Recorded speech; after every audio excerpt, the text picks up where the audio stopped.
वसल्लम ने ना 4 रकतों वाली नमाज पढ़ाई तो 2 रकतों पे सलाम फेर दिया। सहाबा खामोश हैं सारे, चुप, हम नहीं बोलते। एक सहाबी थे, उनका नाम था हजरत जुल्यदैन रदी अल्लाह ताला। उनके हाथ जरा लंबे थे, तो एक दिन हुजूर ने फरमाया या जुल्यदैन, ओ लंबे हाथों वाले। कोई पूछता आपका नाम क्या है, तो कहते नाम वही है जो नबी पाक ने रख दिया।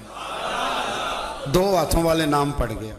बाकी सारे लोग खामोश बैठे, कोई नहीं बोला। ये जरा सादे आदमी थे, बोले, लेकिन बड़े अदब अदाब का ख्याल रख के बोले। उठे, बात सारी अल्लाह करीम पे डाल दी। कहने लगे या रसूल अल्लाह, अल्लाह ने नमाज छोटी कर दी है या अल्लाह ने आपको बुला दिया है? अल्लाह ने नमाज छोटी कर दी है या आपको बुला दिया है? तो हुजूर फरमाने लगे क्या हो गया है? हुजूर मुझे लगता है आपने 2 रकतें पढ़ाई हैं।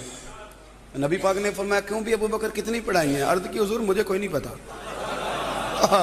मुझे नहीं पता, मैं तो पढ़ने आया हूं, को रखते कितनी थोड़ी है, जितनी पढ़ाओगे चुप करके पढ़ लेंगे।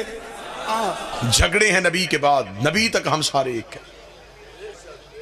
और मजहब इस्लाम की इज्जत पोशीदा है रसूल की इज्जत में। जिस बड़े को घर की 4 दीवारी में इज्जत ना दी जाए, उसकी बाजार में इज्जत कोई नहीं करता। मुसलमानों को चाहिए कि पहले नबी की इज्जत अपने घर में इतनी बढ़ाएं कि गैर मुस्लिम भी नबी की इज्जत को समझे। आज नमूसे रिसालत का बिल पास हो, सबसे पहले हम शिया उसकी तायद करेंगे। इज्जत रसूल पे कोई शिया समझौता नहीं कर सकता। नमूसे रिसालत पे हमारी जान भी कुर्बान।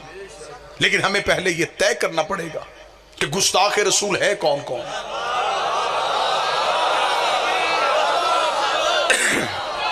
आपके पास गुस्ताख रसूल का म्यार क्या है?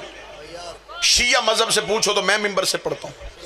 जो नबी को 40 साल के बाद नबी समझे, वो भी नबी की तौहीन करता है। जो रसूल को दाई का दूध पिलाए, वो भी रसूल की तौहीन करता है। जो नबी को जबरील का शागिर्द समझे, वो भी नबी की तौहीन करता है। हर गुस्ताख रसूल को सजा होनी चाहिए, चाहे वो घर का हो चाहे वो बाहर का हो। इज्जत रिसालत पे कोई समझौता नहीं। हमारे अकीदे के मुताबिक नबी पहले दिन से नबी थे। 40 साल तक चुप रहे। अगर कहते मैं नबी हूं तो नबूवत का गवाह लाते कहां से? जो करीब बैठो ये जहमत फरमाना। अगर कहते मैं रसूल हूं तो रिसालत का गवाह कहां से लाते? क्योंकि रसूल ने आके ये नहीं कहा कि मैं मक्के में आके नबी बना हूं। रसूल का ऐलान है कुन्त नबिय्यन आदम बैनल माई वतीन। मैं उस वक्त भी नबी था जब आदम मट्टी और पानी के दरमियान था। गवाह वो चाहिए तो जो सामने खड़ा होकर कहे कुन्त वलियन आदम बैनल माई वतीन। मैं उस वक्त भी वली था जब तू नबी था। 40 साल तक चुप रहे सिर्फ गवाही की वजह से कि अली आए और मेरी रिसालत की गवाही दे। जिसकी गवाही देने से रिसालत मुकम्मल होती है, उसकी गवाही छोड़ने से तेरी नमाज कैसे मुकम्मल हो सकती?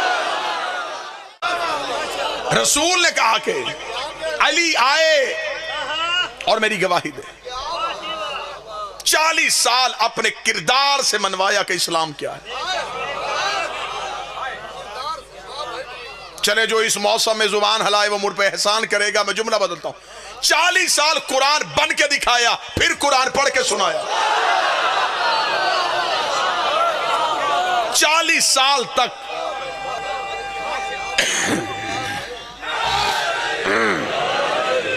अपने किरदार से इस्लाम को मनवाया कि अरब के वो जाहिल जो बाप को बाप नहीं कहते थे, हमारे नबी को सादिक भी कहते थे, अमीन भी कहते थे। रसूल ने कहा कुरैश वालों, अगर मैं कहूं इस पहाड़ के पीछे लश्कर है तो मानोगे? उन्होंने कहा कैसे ना माने, कह जो तू रहा है। रसूल ने कहा अगर जाओ तो लश्कर ना मिले, फिर तुम्हारा अकीदा मेरे बारे में क्या है? उन्होंने कहा अब्दुल्ला का बेटा, हम तेरा कलमा नहीं पढ़ते, लेकिन अगर पहाड़ के पीछे लश्कर ना हुआ तो हमारा अकीदा ये होगा, हमारी आंखें अंधी हो गई, तू सच्चा। शिया मज़हब में अगर अकीदा रिसालत सुनना हो तो हम नबी को 40 साल के बाद नबी नहीं समझते। हम नबी को पहले दिन से नबी समझते। ये कोई एहतराम रिसालत नहीं है। नबी 40 साल के बाद नबी बने, बकरियां चराया करते थे, दाई दूध पिला के चली गई थी। दाई ने दूध क्यों पिलाया? वो कहते इसलिए कि अमीरों के बच्चे अमीरों की दाइयां ले गई थी। दरूद सारे हजरात मिलके बुलंद आवाज से पढ़िएगा। बिस्मिल्लाह। अमीरों के बच्चे अमीरों की दाइयां ले गए, गरीबों के बच्चे गरीबों के दाइयां ले गए। इसलिए हमारे रसूल को दाई कोई ना मिले, बकरियां चराया करते थे, चचा ने तरबियत की थी। आज के दौर में रिश्ता ढूंढने से पहले वालिदैन पूछते हैं बच्चा करता क्या है। हर शरीफ खानदान का सवाल है और जवाब देने वाला कहे जे कुछ भी नहीं करता, घर भी अपना कोई नहीं,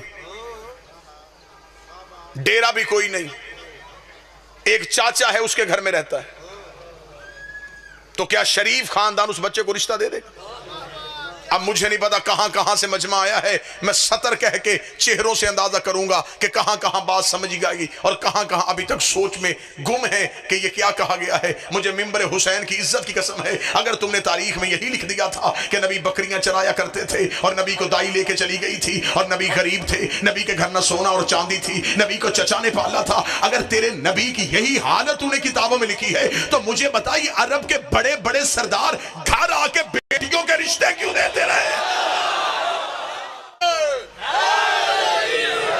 वो सैयदों की मां, वो बीबी खदीजतुल कुबरा, वो मलिकतुल अरब शहजादी, वो अरब की अरबपति बीबी, जब नबी के घर आई है खाली हाथ नहीं आई, दौलत के ढेर लेके आई, सोने की अंबार लेके आई। और तरीके इस बात की गवाह है, ये अरब के गुस्ताख नंगी तलवारें लेके नबी के दरवाजे पे आके कह रहे थे यतीम अब्दुल्ला हम तुझे कत्ल करने के लिए आए हैं, तू हमारे खुदाओं को बुरा कहता है। पर्दे के अंदर बैठी सैयदों की मां ने कहा था मौला तू परेशान ना होना, तेरी जूतियों की कसम ये जितने तेरे दरवाजे में भौंकने आए हैं ये सारे ही मेरे कर्जदार है, ये सारे ही मेरे नमकखार है। बीबी ने पर्दे के पीछे खड़ी होके आवाज पहचान पहचान के कहा था और फला इब्ने फला बता, क्या तेरे बाप ने मेरा इतना कर्जा नहीं देना? और फला का बेटा बता, क्या तू मेरे मजदूर का बेटा नहीं है? सब ने हाथ बांध के कहा बीबी गलती हो गई, माफी कैसे मिलेगी? फरमाया एक ही शर्त पे मेरे मोहम्मद के कलमे पढ़ते जाओ, कर्जे माफ करवाते।